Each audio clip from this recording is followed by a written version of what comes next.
everyone. Welcome to my live stream. It's Monday, so it's time for Inktober52, which is the weekly Inktober prompt. That's where the 52 comes from, 52 weeks in a year. And the most recent prompt that came out is shadow. So this is actually kind of a difficult one for me to think of what do I want to do. So I'm not going to do anything too clever, just something more practicing my technical skills, which is mostly what I do Inktober for anyway. And in this cute Shiba Inu bag, I have all the Inktober supplies that I am using this year. First off is the Moleskine sketchbook that I got from all of this stuff I got from the Inktober retreat last October. So this is the one that I did last time. I love that the bookmarker is a similar color to some of the colors I got in these other supplies in here. So I'm using this all year for my Inktober drawings. And let's see what else. This pack of mild liner markers and what are they calling these ones? Sarasa fine liners, all from Zebra. They call it the Creative Starter Set. So there's 5 different of each of these mild liners, which are like highlighters, and these fine liner pens, which come in black, and then 4 different not black colors. So that's another thing. So this was not part of the Inktober stuff that I received in October last year, but it's for the beginning of my drawing, my sharpener and pencil to start each drawing with. I picked these Palomino Blackwing. Oh, Satowita, hello! How are you? Thank you for joining me. I didn't know if anybody would join because last Monday I was by myself the whole time. Maybe Mondays. Maybe nobody's up for Mondays, but I'm glad to see you in the chat. Okay, and then the last thing, I think, yeah, the last thing in here. I was feeling for items. The last thing are these 2 pens, and I've figured out that this end is the same on both of them. It's like a medium brush pen, both black ink, but this one also has a small fine brush pen on the other end. So this one I'm using for lining, and this one I'm using for filling in large areas of dark. So that's what I've got to work with. Let me fold this little bag up and put it off to the sides. It's out of the way.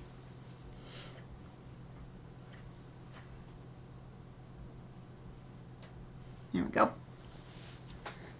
Okay, so I gotta set up my workspace here. I've got a reference image up. I'm continuing my theme, I guess, of doing griffins. So I was like, what am I gonna do with shadow? I could just show a shadow being cast, or I thought of doing like those little shadow hand art or whatever, where you make a bird or something with your hand, with the shadow of your hand.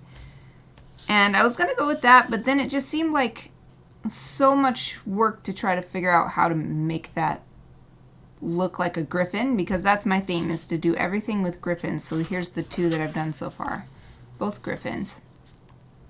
This one was build, and this one was puppet. So I think I'm going to just do something more simple and not worry about trying to be clever or super, try to show off what a great idea I can come up with. Because for me, it's not about coming up with ideas. It's about practicing my ink work. So that's what I'm going to focus on today. Plus, I'm just really, for some reason, I'm so tired today. I went to bed on time and everything, really proud of myself. Went to bed on time. I slept through the night.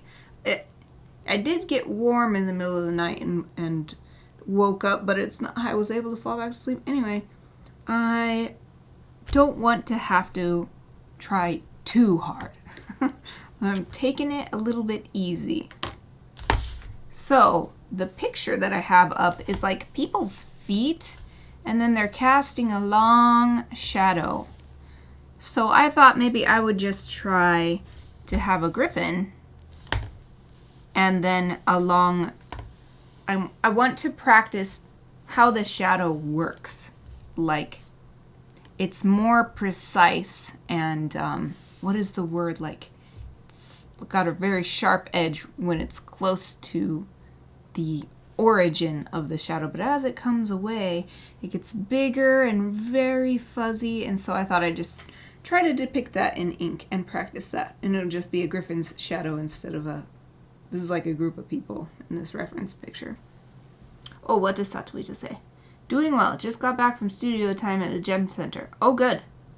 Got my class details worked out. Nice. And got a car wash and aired up my tires. Oh, good. Got a lot done. Yes, that was really productive.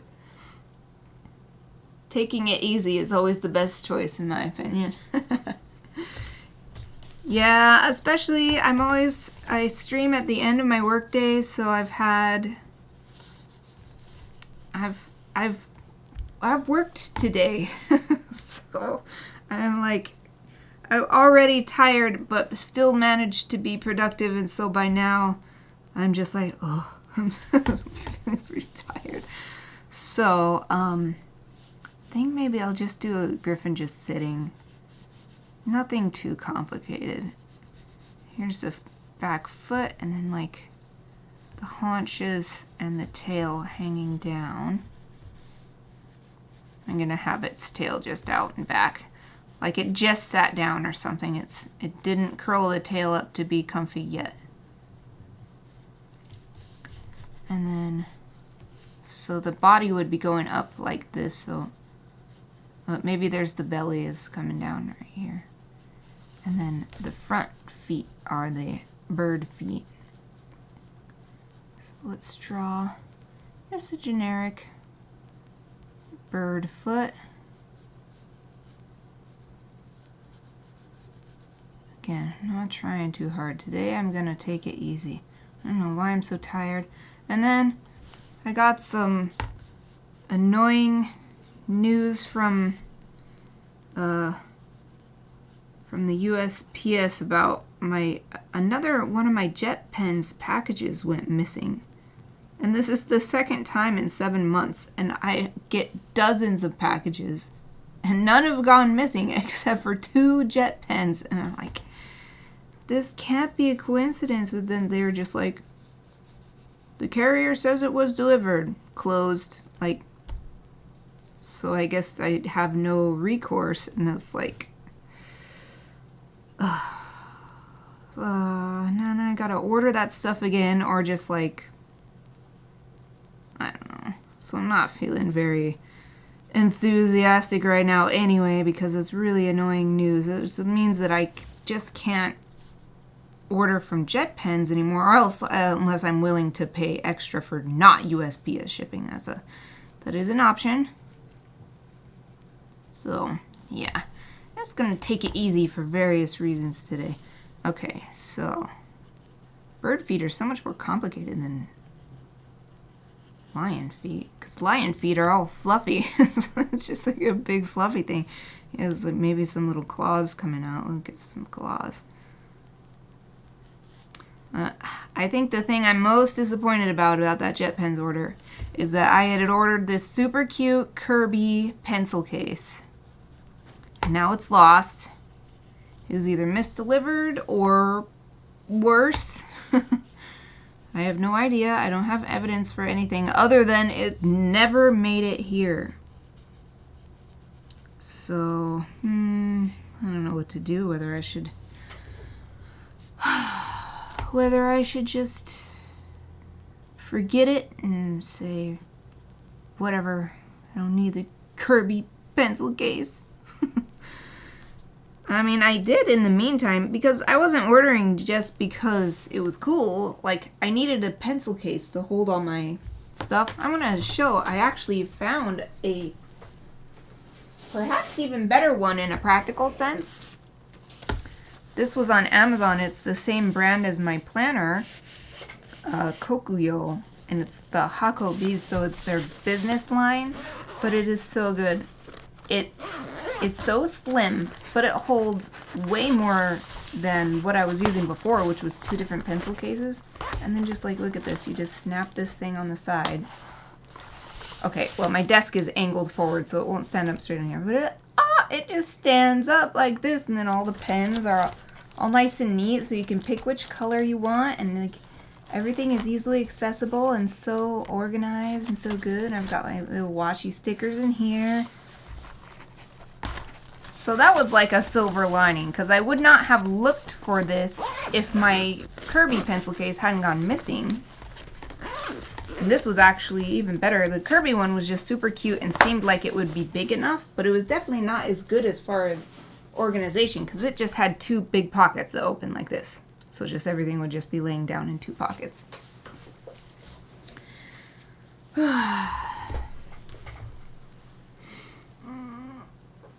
Oh, yeah. It's satisfying to check off things you plan to do, though. Yeah. I'm feeling really good about my productivity today. Especially with how tired I was. And I still am. Ugh. So tired. I don't understand why I'm so tired. Anyway, yeah, I got my Japanese studying done, and an hour of work on my winter gryphon illustration, and an hour of work on my Gryphia novel first draft, and so, I don't know, stuff is going good, other than that annoying news. Okay, now I am going to, okay, so it's actually, let's see, okay. So right here, this will be an area of light. And then, so I'm going to have the sun kind of come in this way, because that's what the reference image I'm looking at is doing. So let's see.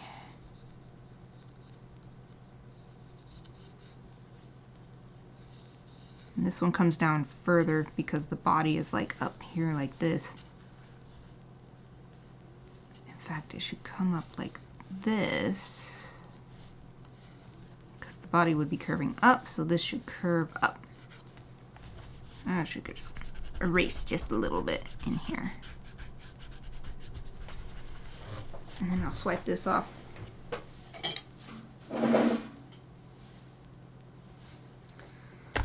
Sometimes we need extra rest for various reasons. Yeah. I mean, maybe it is. So, this is the start of week 3 of me being real on top of my schedule and my getting stuff done.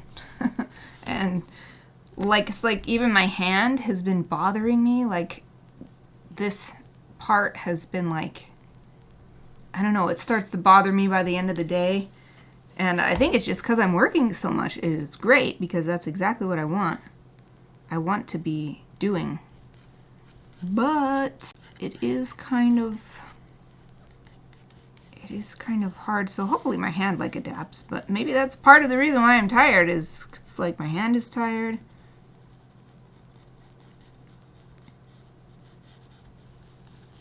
Okay, I'm trying to elongate this griffin's form and make it really, it's supposed to be really fuzzy by the top here. In fact, I'm going to make it just go all the way off the page and elongate the beak.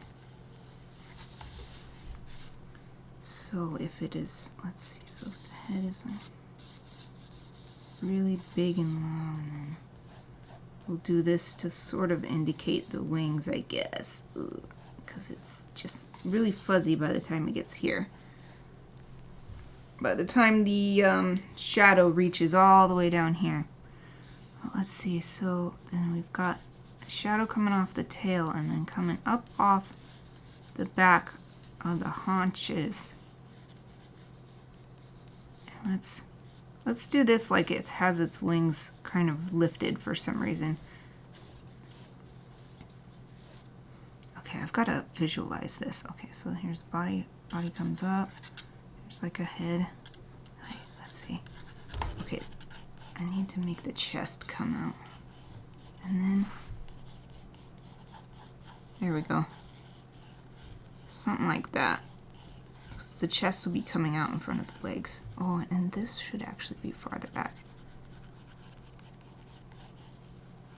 Ha. Aha. Yes. Okay. And then so this should actually come out like that. Okay, let's erase a little bit more.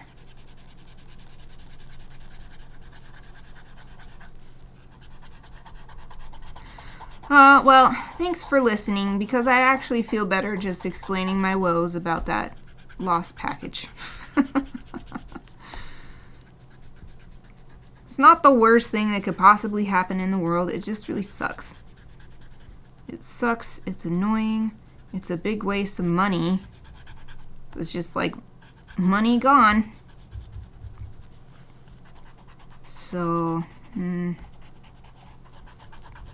does feel good to vent about it though.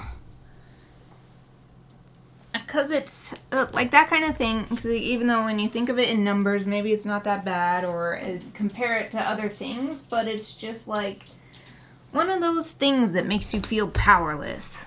It's like you never even got to touch the item that you ordered. It just never made it to you.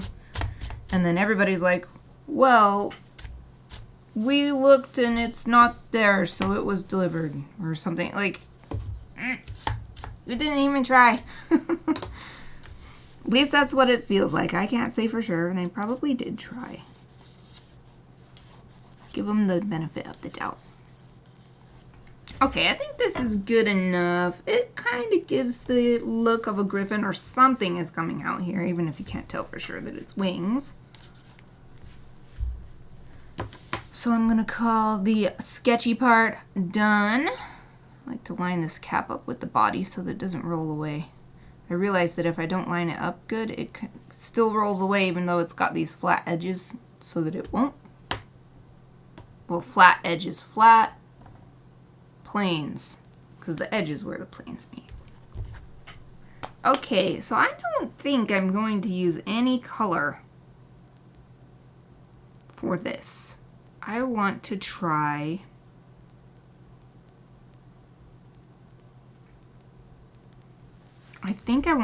just doing hatching all the way down. So like use this for the shadow. So I will use this one to do the lines for the actual griffin itself sitting here. And then the shadow I will do with this. So this is a brush pen and this is a fine liner. So this is pretty much always the same size line. You might get a tiny little bit of variation, but this is like huge variation compared to this. So I will start with this one.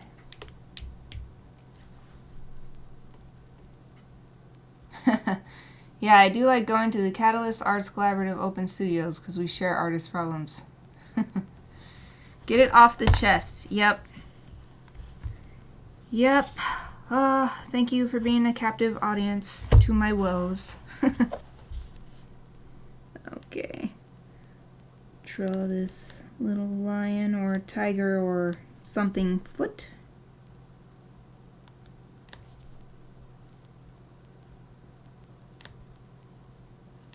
I guess at least one thing that's good is that for better or worse, it's over. So there's nothing else I can do about it. So I don't have to worry about it anymore. I'm just not going to have my lovely little Kirby pencil pouch. That's all. And I did find an alternate one. The other items that I ordered are not available on Amazon, and people have negative things to say about Amazon, but at least they've always delivered when I ordered something. Surprisingly, I've never had an Amazon order stolen. It's very interesting. or misdelivered or whatever happened, you know. Not trying to make assumptions.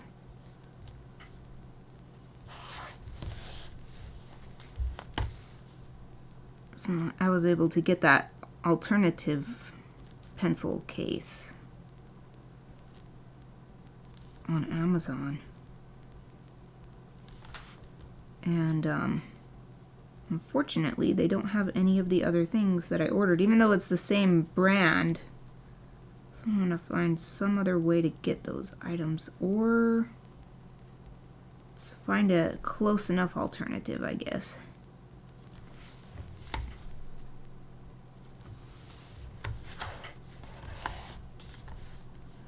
Wow, my sketch is really confusing right here. I'm not sure. I guess this is, yeah, this is good. Okay. I learned today in reading my book called The Bird Way that birds' feet, they are scaly, and they really are like scaly armor. There's this kind of ant following bird that I think it's from South America. The ants there, this type of ant, go on like a raid and just will kill anything in its path and break it apart and bring it back to feed the little baby ants. And so all the little escaping creatures, like little small mammals and lizards and of course lots of bugs, they get snatched up by all these birds and other creatures that are like, yay, buffet time, or whatever. And so some of these birds, their feet are so tough, then like armor, that even though these ants are just like, I can't remember if there's another ant, I think maybe it's in Africa, there's a similar ant that can actually kill and disassemble even a human being. They mentioned, like, if the human being were like drunk asleep or something, they could be killed and completely taken apart and fed to the ant colony by these ants. And yet these birds have such tough, scaly feet that as long as the ants can't get up to like their faces, where they don't have this strong, scaly skin, I guess you could call it. I mean, I guess it is skin. They can withstand these super powerful ants. And that was really cool to learn about. To learn that birds have such defenses. That their feet are scaly for protection, not just, I mean, I don't know what else it would have been for, but I just never really thought about it that way, that bird feet are scaly. I never thought about why or how might it help the bird. Okay, so I'm pretty satisfied with the, wait. I'm gonna do that on this side. I did a little bit of extra down here. I wanted to do it on the back foot too. There. Now. And then here where the tail is actually touching the ground. There. Now, I'm satisfied. Gonna take, let me look at my time. Okay, we've got half an hour. Like exactly.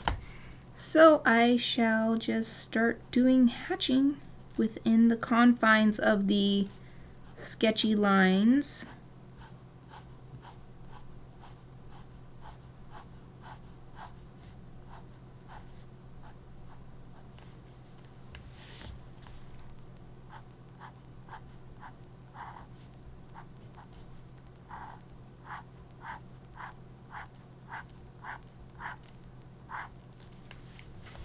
Right now, while it's close to the body of this griffin, I'm going to keep it pretty, lines pretty tight together.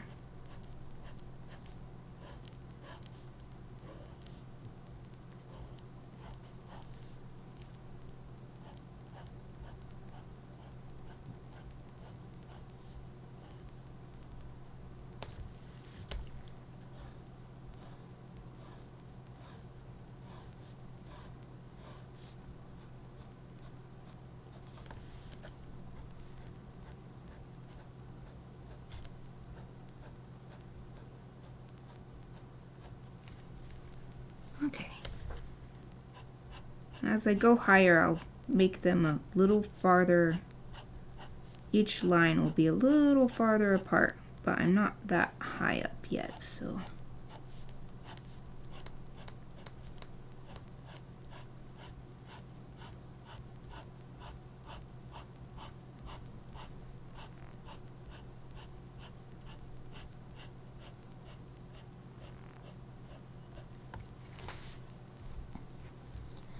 Dinosaurs. Oh, because birds are dinosaurs? Or mini birds came from dinosaurs? Or so it seems. There seems to be a lot of conflicting information recently because of recent discoveries. Like, not all dinosaurs became birds, but a lot of them did, or ones we didn't think we did, or... I haven't been following it too closely. I do like the idea, though, of breaking the image we have of dinosaurs as basically the skeletons that we've dug up with some lean mass added on top and skin. Because when I look at animals and stuff, and then I see the skeletons in illustrations or images or whatever, it's like, what? If we, and I'm sure I've seen this before, I've seen people do illustrations like, what if we only knew about the elephant from its skeleton? What would we think it looked like? And it like looks nothing like an elephant. So, like, the same thing is probably true of dinosaurs. So, like, the idea, you know, people having to reimagine them, like, oh, the T-Rex might have had feathers. It's completely mind-blowing, but I think it's appropriate to do that because it's, regardless of whether it actually had feathers or not, I doubt that all of these creatures were just, like, skin and bones. They probably had cool fleshy features that we can only imagine that just were impossible to preserve because they're not made out of minerals, so they don't get preserved in the fossil record, and even if it's preserved in mud or something, it's still not 100%, or, you know, stuff like that. Who knows? We might have had some amazing, massive, like, imagine, like, a jellyfish the size of a house, or something like that. That's not going to get captured in the fossil record, so I like that. Recent discoveries have challenged our visual ideas about dinosaurs. That was my long, unexpected rant about what dinosaurs look like. Oh, Satuiza says, I like someone's interpretation of a feathery T-Rex, and it was a giant, cute chicken thing. Yeah, see? I mean, it may have been terrifying still, because it was so big it could gobble us up in a single bite, but I'm sure little worms are terrified of chickens as well, so...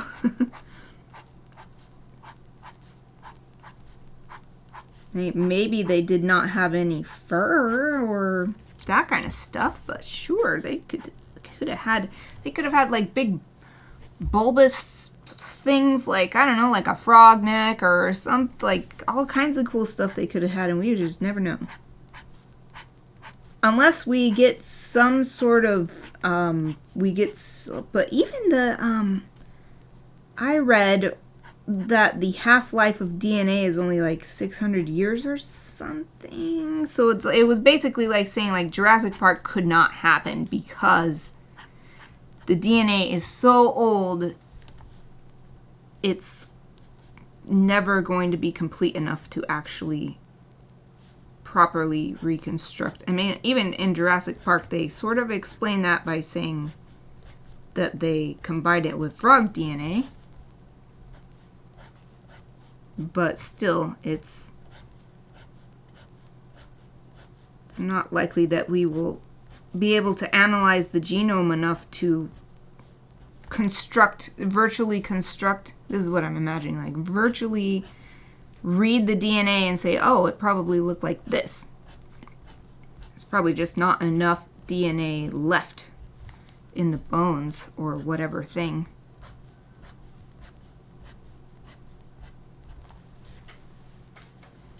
I don't know. I have not read about it though. It would be cool if there was some really new dinosaur book available. So, on a separate note, I have not been erasing on these so far. I liked keeping that, but I think the effect is going to be cooler if I erase for this shadow effect. So I am actually going to erase at least all this stuff on the shadow. I'll leave the sketchy stuff on the actual gryphon itself.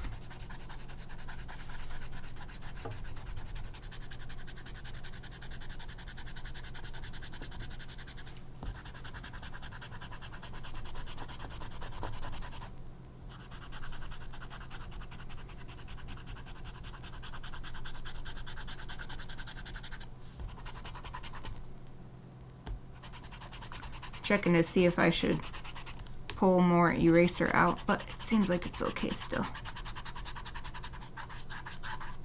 And I won't erase I'm not going to spend all day erasing.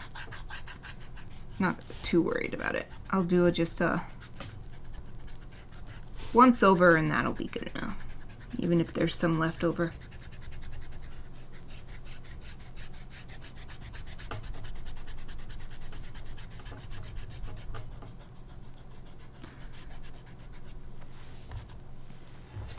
Okay, now to swipe all these little, I always call them shavings, but I realize that that doesn't work because I'm not shaving. They're like rubbings because I'm rubbing the eraser. But then that's hard because a rubbing is a different thing. It's a kind of picture that you can make. I'll call it dust. I'll try to call it eraser dust. I think that's a good term for it. Okay, I think I got it all. And it's already looking pretty good. I don't know if I need to do cross-hatching but I was gonna do cross-hatching, so I'm gonna do it. I'm gonna do cross-hatching. That's what I was thinking. So we'll just go the other direction now.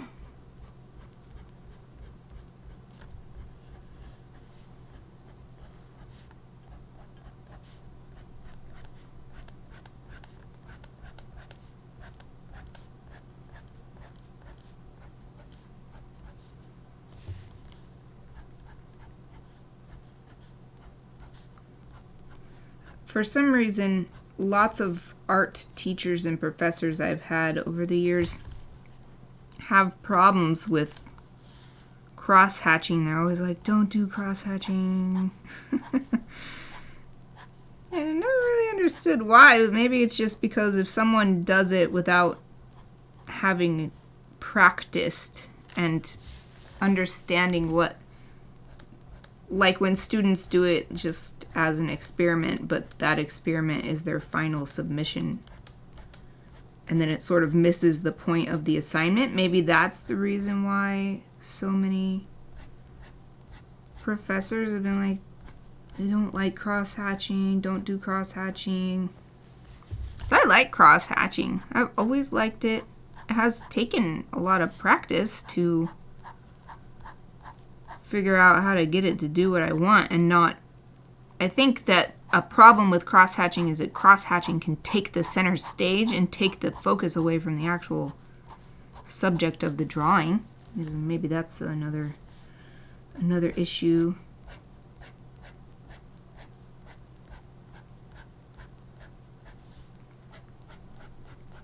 And I don't usually do cross-hatching, actually. I usually just do hatching.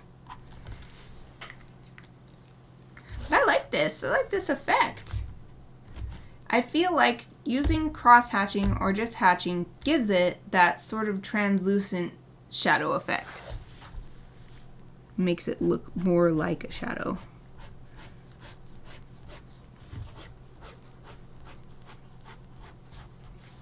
Something I want to remember to do here is, so when I'm looking at the reference image, there's like this halo around the edges where the shadow is really diffuse.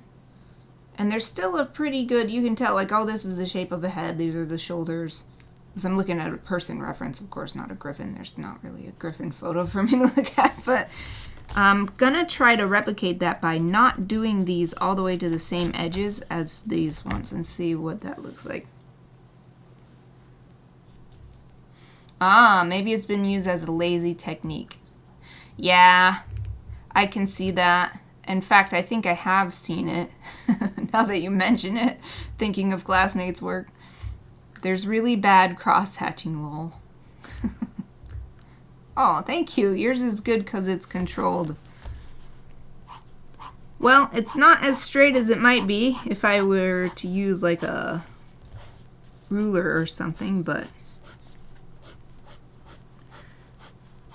that's what decades of drawing experience will do for you.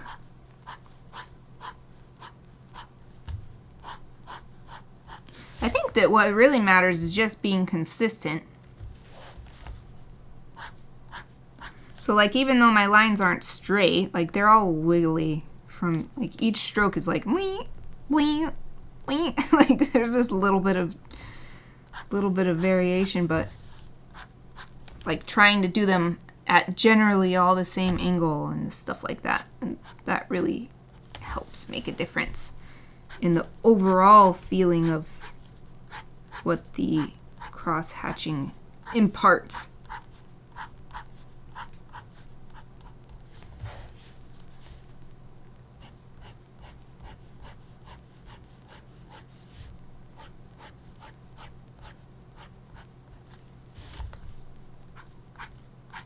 I'm doing them really giant up here. And also not all the way to the edge. Here I did them all the way to the same edge. But up here I'm trying to get that halo effect, so no matching edges here.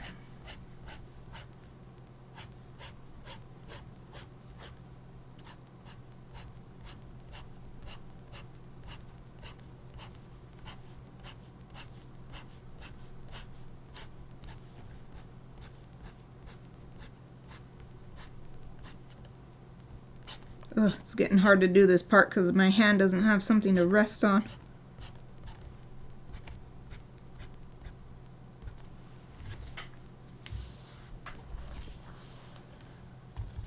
I just realized that this kind of doesn't make sense to be just suddenly stop like that.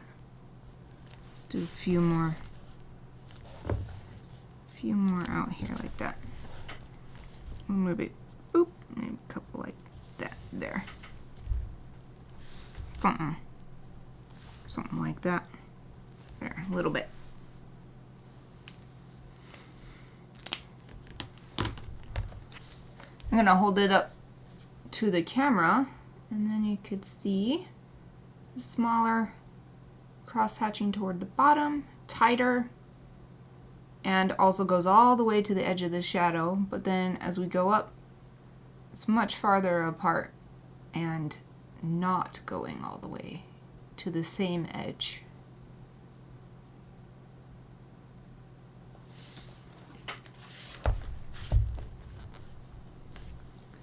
Man, I think it's looking pretty good. I think I'll do one more layer going straight across, and I won't even go all the way down, I don't think. I'll like start tapering off around the middle.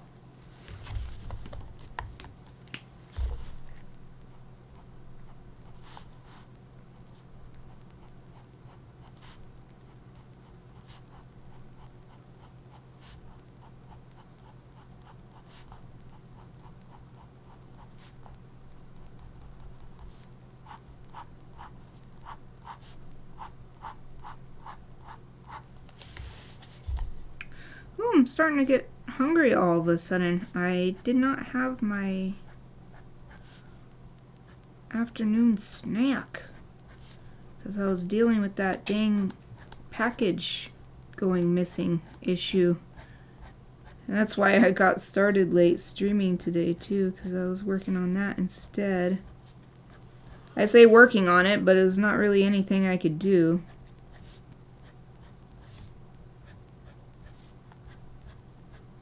I miss my snack, but by the time I'm done streaming, it'll be really close to dinner time, so I think I'll just try to wait until dinner before I eat anything else. Oh, I just had a great idea. I'll just drink some water real quick. Oh, Satuita says, I'm sitting by the river and I like how little birds sort of hop in the air. Like how they flit, like pew pew, pew pew pew pew pew, like that.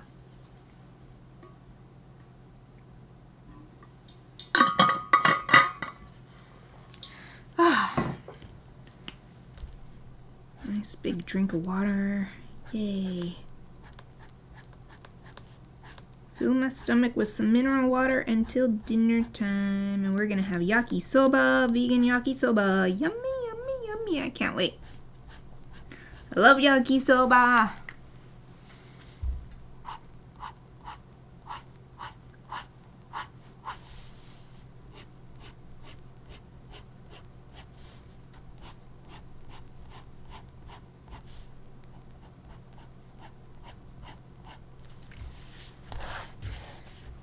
Yeah, man, I'm really liking this effect.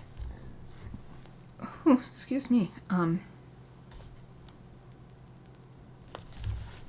So I think I'm just gonna bring it right through here. I already started making the lines a little farther spaced. I'm also gonna bring them more inside, so we're starting to get even more halo effect here.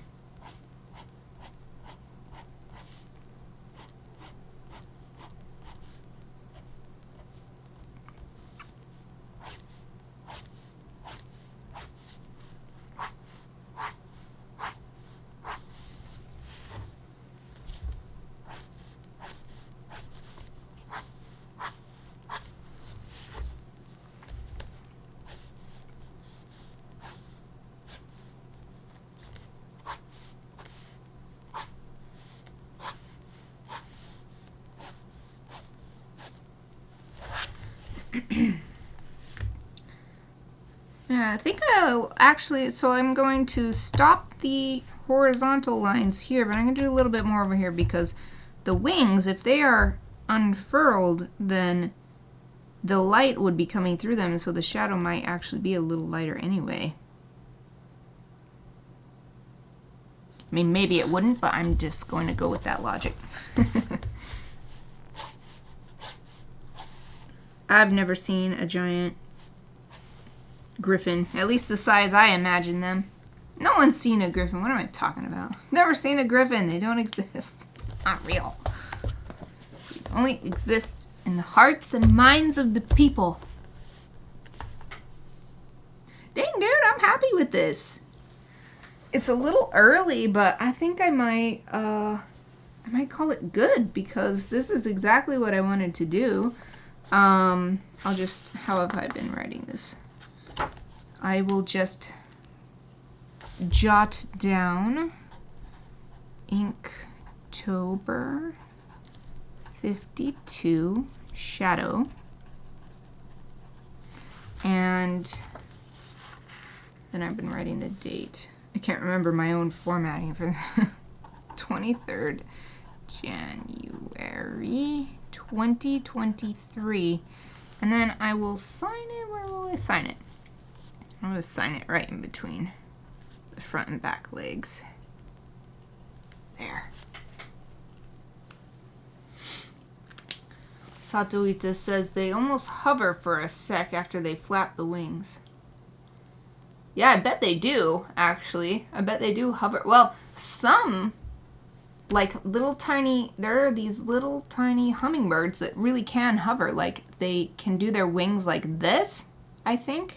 They do this so that they can just be like stationary, and because their wings can go wee, wee, wee, wee, wee, wee. Birds are amazing. I never realized how fascinating they are, and the more I learn, the more I'm like, I love birds. Like, it's just very weird because when I was a kid, I didn't care either way, and it kind of feels like so much of my life was comes from childhood, and then my obsession, well, I guess my obsession with birds comes with my obsession with griffins. So it follows from childhood, but we live with so many birds too. Yep. I mean, I literally do. I live with my pigeons. So that's like fueling it as well. But then there's so many birds outside.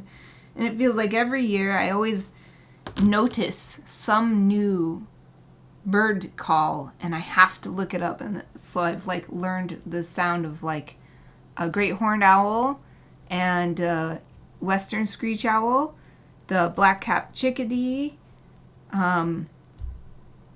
It's a certain kind of woodpecker that we have here that I've identified as well, just from its sound. I mean, I've also seen some, I've been lucky enough to actually see some of these. I've never actually seen the western screech owl, but it's very distinctive, and you can really hear it on summer nights and into autumn as well.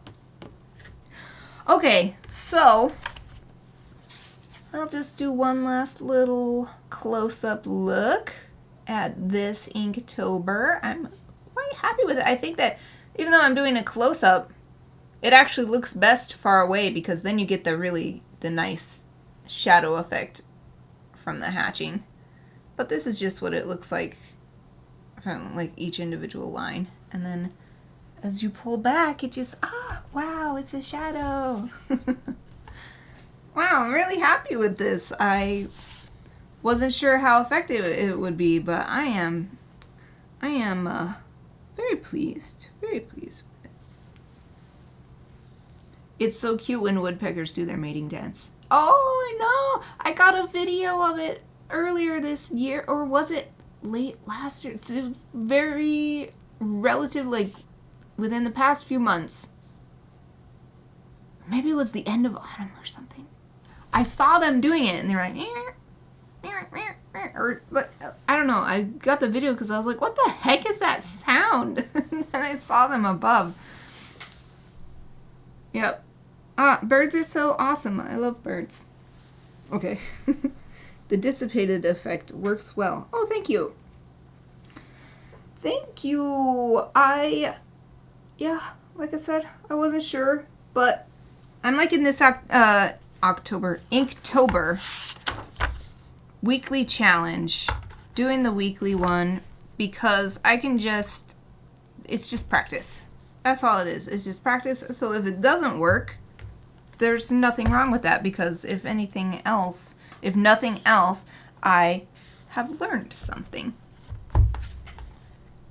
Okay. So I'm gonna call it good. And it's not terribly early. We only have 5 minutes left for my normal streaming window. I will be back on Wednesday, so hopefully you can join me then. But even if not, as usual, it was great chatting with you. Oh, every piece is practice. Yes, yes, that's why we must keep making. Just keep making, and the learning will happen naturally. Okay, calling it good for today. Thank you for watching.